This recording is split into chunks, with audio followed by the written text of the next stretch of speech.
Salut, c'est Rado, je suis content de vous retrouver pour la mise à jour des zones d'accumulation rationnelle pour les métaux précieux. On va commencer comme d'habitude par les actualités. Première actualité, eh bien, elle nous vient de la Saxo Bank. Et la Saxo Bank, par le biais de son spécialiste maison, explique que ce qu'il se passe actuellement sur les métaux précieux est complètement logique, mais on le sait parce qu'on en a parlé beaucoup, on en parle quasiment toutes les semaines. La pression actuelle sur l'or s'explique malgré les tensions inflationnistes par des phénomènes conjoncturels. Tout d'abord, la hausse des taux américains. La hausse des taux américains renforce le dollar. Et lorsque le dollar se renforce par une sorte de mécanique bien huilée, eh bien l'or descend. Et même si la situation est un peu différente pour l'or libellé en euros, c'est la même chose, hein.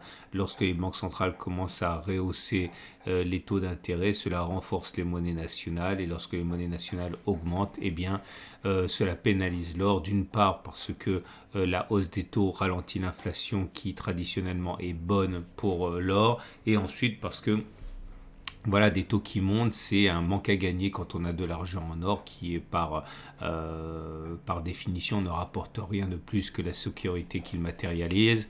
Et donc à partir de là, voilà, et si on ajoute à ça le fait que la Chine ralentit et que donc la demande de matières premières est ralentie également, notamment par le biais de l'argent, le palladium, le platine, etc. Et bien voilà, ça explique en gros la pression à laquelle on assiste actuellement. Enfin bon, en tout cas c'est bien expliqué, n'hésitez pas à vous reporter à l'article en dessous de la vidéo. Deuxième chose qui est intéressante, c'est... Alors là, je ne sais pas si vous le connaissez, mais il est extrêmement connu aux États-Unis. C'est Kiyosaki. Kiyosaki, un grand copain, entre autres, hein, de Donald Trump. C'est un grand spécialiste des finances personnelles, hein, l'auteur de Rich Dad Poor Dad. Bref, en tout cas, lui réaffirme son soutien inconditionnel à l'or et à l'argent, et surtout à l'argent d'ailleurs. Il explique que cette situation que nous vivons va entraîner des faillites, de la pauvreté, de la misère, mais il y a une façon de sortir grandi de ce challenge, c'est d'investir en or et en argent, et en particulièrement, je le dis, en argent selon lui, et je l'invite à regarder l'article sur Yahoo Finance. Et dernier article, alors là pour le coup c'est comme d'habitude très bien fait, très bien documenté. Ça vient de mon site partenaire L'Or et l'Argent. Et ils expliquent, ce sont les spécialistes de In Gold We Trust, hein, que vous connaissez bien, le duo autrichien, qui nous explique pourquoi il y a peu de chances pour que l'inflation redescende en dessous des 2% durablement pour des raisons conjoncturelles et des raisons également conjoncturelles et structurelles, pardon. Et je vous invite à découvrir ça entre la spirale salaire-prix, la transition énergétique, bref, beaucoup de choses qui militent dans le sens, hein, d'un non-assagissement de l'inflation au-delà de ce qui pourrait se passer à court terme. Vous trouverez les liens pour aller vers tout ça en dessous de la vidéo. Dernière chose, je vous rappelle que tout ce que je vous propose est sponsorisé par mon partenaire Veracash, le produit révolutionnaire qui vous permet d'acheter de l'or, de l'argent, d'y adosser une carte de paiement, tout ce qu'il y a de plus classique, hein, une carte Mastercard, et comme ça, si l'or et l'argent montent, eh bien, vous pouvez dépenser plus. C'est tout simple. Voilà, on passe maintenant à l'analyse des zones d'accumulation rationnelle sur les métaux précieux. Et on commence avec les zones d'accumulation rationnelle pour l'or libellé en euros. Vous retrouvez ici dans le cadre, hein, les performances depuis le début de l'année. On voit qu'effectivement, hein, la performance de l'or en dollars est extrêmement décevante, hein, dans ce contexte hautement inflationniste. Mais si vous avez acheté de l'or physique, par exemple, hein, que vous avez transformé en euros, vos euros en or, et bien vous êtes toujours à 7% de gain sur 2022. Autrement dit, on est à un différentiel de quasiment 20 points entre la performance de la bourse et du CAC 40 et celui de l'or en euros. Donc franchement, une très belle performance. Il ne faut pas l'oublier, ne pas être trop dur avec la performance de l'or libellé en euros qui restait quand même un pari extrêmement gagnant depuis 2022. Et justement, la bonne nouvelle, c'est que nous sommes sur le support majeur 1754-1680. qui est en train de rebondir d'ailleurs. Alors cette poussée de fièvre de dernière minute, là, vous la vivez à cause notamment de la décision de Gazprom, le fournisseur de gaz russe, de couper les vannes tout simplement. Tension qui est encore sous les projecteurs et qui est encore alimentée par le conflit Russie-Ukraine et qui privilégie aux valeurs refuges. Et on rebondit à la fois sur un moyenne mobile à 200 jours et sur la zone de support majeur. Je vous rappelle que cette moyenne mobile à 200 jours est gage de la tendance de long terme qui reste haussière. La tendance de fond par contre est plutôt neutre avec une M50 qui navigue à plat comme ça. Et je le répète pour une troisième fois, nous sommes sur zone d'accumulation rationnelle tout au long de la descente éventuelle. Ensuite, la prochaine zone sera sur 1654, 1635. On ne peut pas, il ne sert à rien à mon avis d'investir dans la zone blanche ici où il n'y a pas de support. Je vous rappelle également pour être complet que si vous êtes un fan de l'or en physique, comme je le suis moi-même, vous n'arriverez pas à payer ces prix-là. Il ne faut pas rêver, c'est de l'or papier. Ici, c'est de l'or mathématique. Les vrais détenteurs d'or ne vendent pas à ce prix-là. Il y a une prime pour détenir du vrai or et cela ne veut pas dire qu'il ne faut pas profiter des sols puisque l'or en euros, l'or physique consolide lorsque l'or papier consolide, mais simplement dans une moindre mesure. Donc ne soyez pas simplement attachés aux valeurs, comprenez quand on est en zone d'accumulation rationnelle ou pas. C'est pas le cas pour l'or libellé en dollars. Si vous avez acheté de l'or papier libellé en dollars américains ou que vous êtes américain, eh bien la performance on l'a vu est négative depuis le début de l'année. Mais la bonne nouvelle c'est qu'on est sur un support majeur également à 17,65, 16,72 dollars. Je vous remonte en données hebdomadaires pour en comprendre l'origine. C'est toujours la même chose. Vous voyez que cette zone a été résistance. Elle a donc été cassée. Elle a donc changé de polarité en devenant support.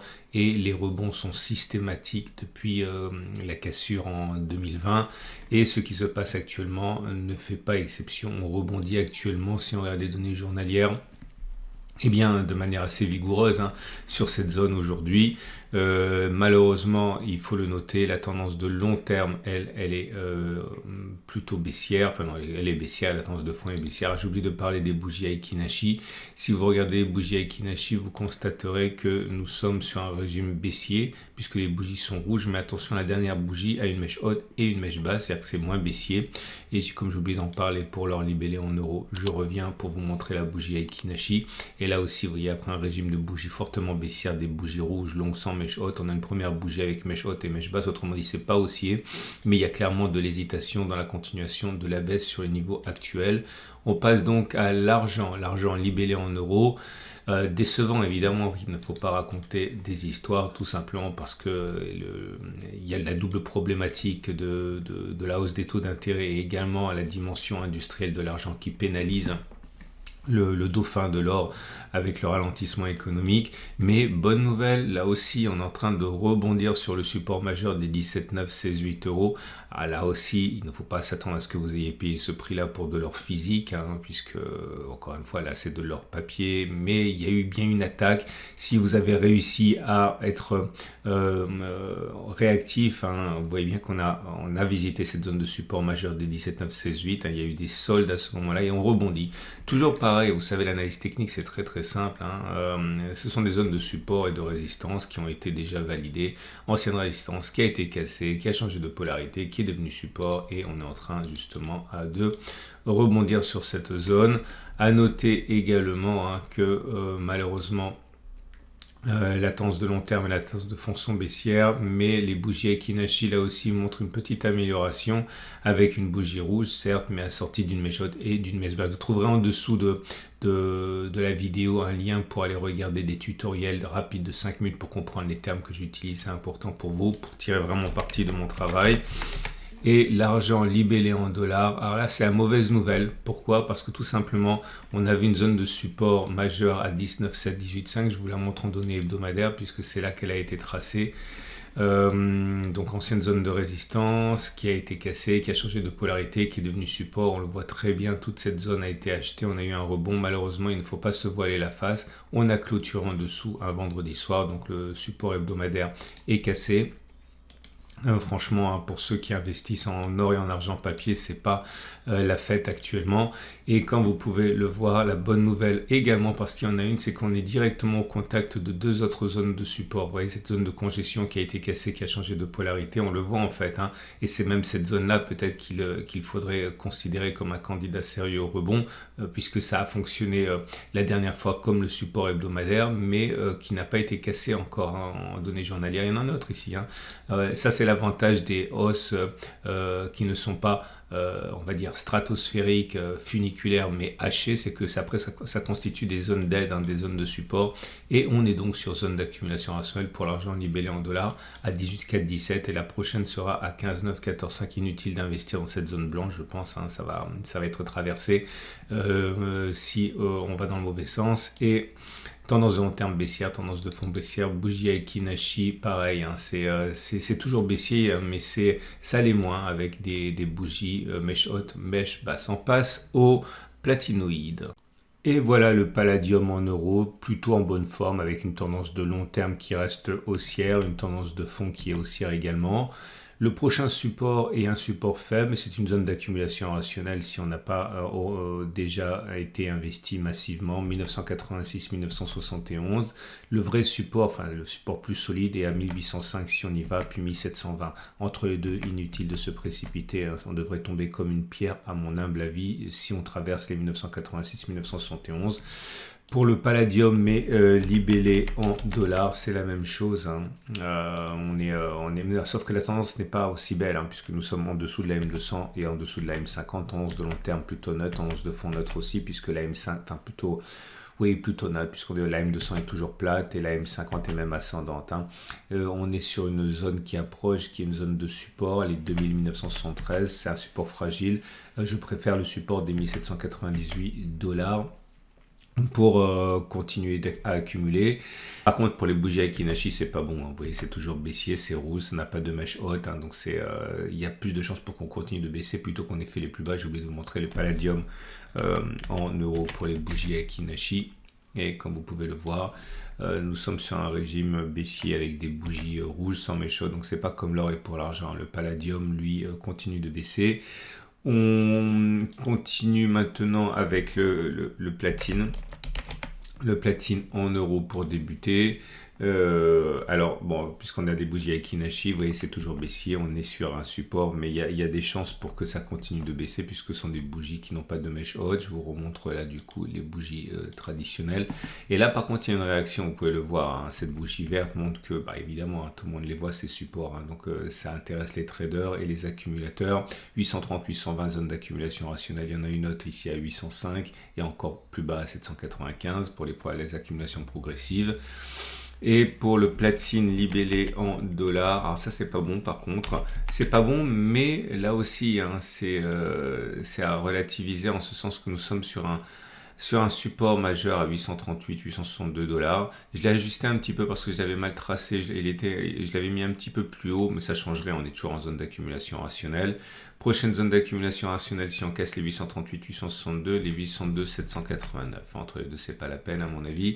Tendance de long terme baissière, tendance de fond baissière, bougie Aiki-Nashi baissière également, hein, puisque pour l'instant, hein, le rebond technique n'a pas suffi à inverser la tendance, ce sont des bougies rouges. Mais attention, si vous regardez bien, il y a une petite mèche haute ici qui montre que, à sa manière, c'est moins baissier quand même que sur les précédentes bougies.